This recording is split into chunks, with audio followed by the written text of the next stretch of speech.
দর্শক মণ্ডলী, আপনাদেরকে জানিয়ে দিব এই মুহূর্তে আমাদের হাতে থাকা সর্বশেষ সংবাদ শিরোনাম। শুরুতেই থাকছে রাজশাহীতে রেলপথ অবরোধ, সারা দেশের সঙ্গে ট্রেন যোগাযোগ বন্ধ। এরপর থাকছে তারেক রহমানের সঙ্গে প্রধান উপদেষ্টার বৈঠক 13 জুন সকালে। আরো থাকছে আবারও চোখ রাখাচ্ছে করোনা, পরীক্ষার জন্য পর্যাপ্ত কিট নেই। নেক্সট, ব্রিটিশ প্রধানমন্ত্রীর সঙ্গে প্রধান উপদেষ্টার বৈঠক অনুষ্ঠিত, বৈঠক রাজা চার্লসের সঙ্গে। সর্বশেষে থাকছে সকল ধরনের মানুষকে সঙ্গে নিয়ে ঐক্যবদ্ধ বাংলাদেশ গড়তে চাই জামায়াতের আমির। এতক্ষণ শুনছিলেন আপডেট সংবাদের শিরোনাম, এবারে বিস্তারিত। তবে তার আগে অনুরোধ, একটি লাইক এবং একটি কমেন্ট করুন। ভিডিও সম্পর্কে আপনাদের মূল্যবান মতামত দিন এবং কোত্থেকে দেখছেন সেটাও জানিয়ে দিন।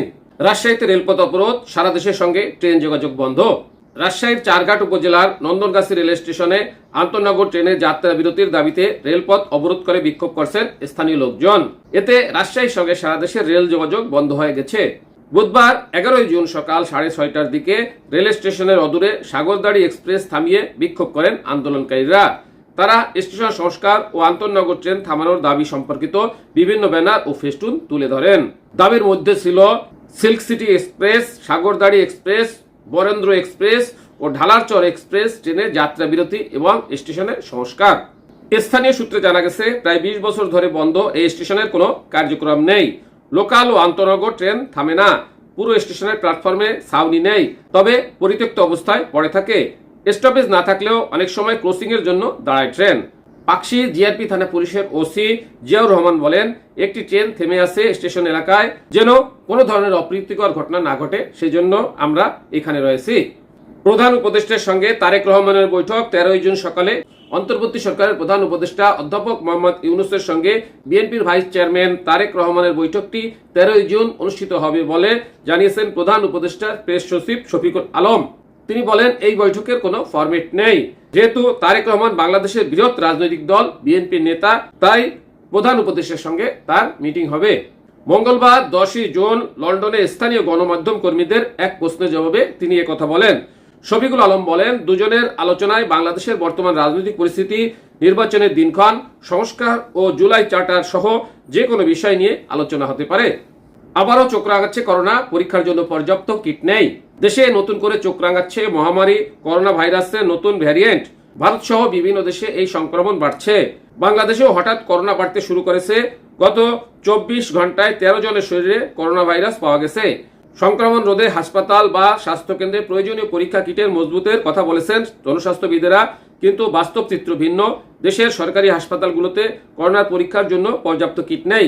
স্বাস্থ্য উপদেষ্টা নূরজাহান বেগমের সভাপতিত্বে করোনা প্রতিরোধে করণীয় নিয়ে সম্প্রতি মিটিং হয়েছে। সেখানে দ্রুত কিট সরবরাহ করার নির্দেশনা দিয়েছেন উপদেষ্টা।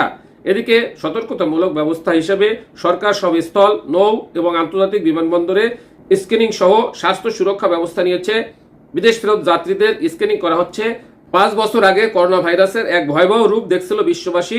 সম্প্রতি সেই মহামারী ফের নতুন রূপ দেখা দিচ্ছে। জরুরি প্রয়োজন ছাড়া ভারত গমন না করার পাশাপাশি বাস, ট্রেন ও পাবলিক প্লেসে মাস্ক পরার পরামর্শ দিয়েছেন স্বাস্থ্য অধিদপ্তর। নিয়ন্ত্রণে ত্রিমুখী ব্যবস্থা নেওয়ার পরামর্শ দিয়ে বিশেষজ্ঞ চিকিৎসকরা বলেন, এবছর করোনায় ব্যাপক আকার ধারণ করতে পারে। যারা টিকার 3 ডোজ নিয়েছেন তারাও স্বাস্থ্যবিধি না মানলে নতুন ভ্যারিয়েন্টে আক্রান্ত হবেন। এ কারণে করোনা প্রতিরোধে ত্রিমুখী ব্যবস্থা গ্রহণ করতে হবে এখনই। বিমানপথ, নৌপথ, স্থলপথ দিয়ে যারা বিদেশ থেকে আসবেন তাদের পরীক্ষা নিরীক্ষার ব্যবস্থা করতে হবে। ব্রিটিশ প্রধানমন্ত্রীর সঙ্গে বৈঠক অনুষ্ঠিত। রাজা তৃতীয় চার্লসের সঙ্গে নৈশভোজে বসছেন ডক্টর ইউনূস। 4 দিনের সরকারি সফরে যুক্তরাজ্যের লন্ডনে অবস্থান করছেন অন্তর্বর্তী সরকারের প্রধান উপদেষ্টা ডক্টর মোহাম্মদ ইউনূস। বুধবার 11 জুন লন্ডনে ব্রিটিশ প্রধানমন্ত্রী কিয়ের স্টারমারের সঙ্গে দ্বিপাক্ষিক বৈঠকের কথা থাকলেও যুক্তরাজ্যের প্রধানমন্ত্রী কানাডা সফরে থাকায় এখনও বৈঠকের সময় নির্ধারণ করা যায়নি। তবে সরকার প্রধানদের বিপক্ষীয় বৈঠক অনুষ্ঠিত হলেও আজ বুধবার রাজা তৃতীয় চার্লসের সঙ্গে নৈশভোজে সাক্ষাৎ করবেন প্রধান উপদেষ্টা। লন্ডন ও ঢাকার কূটনৈতিক সূত্র, গণমাধ্যম এসব নিশ্চিত করেছে। সংশ্লিষ্ট সূত্র বলেছে, দ্য কিং ফাউন্ডেশনের 35 বছর পূর্তি উপলক্ষে 11 জুন সন্ধ্যায় একটি বিশেষ নৈশভোজের আয়োজন করা হয়েছে। আর সেখানেই প্রধান উপদেষ্টা যোগ দেবেন এবং সেখানে রাজার সাথে একান্তে আলাপ হবে বলেও জানা যায়।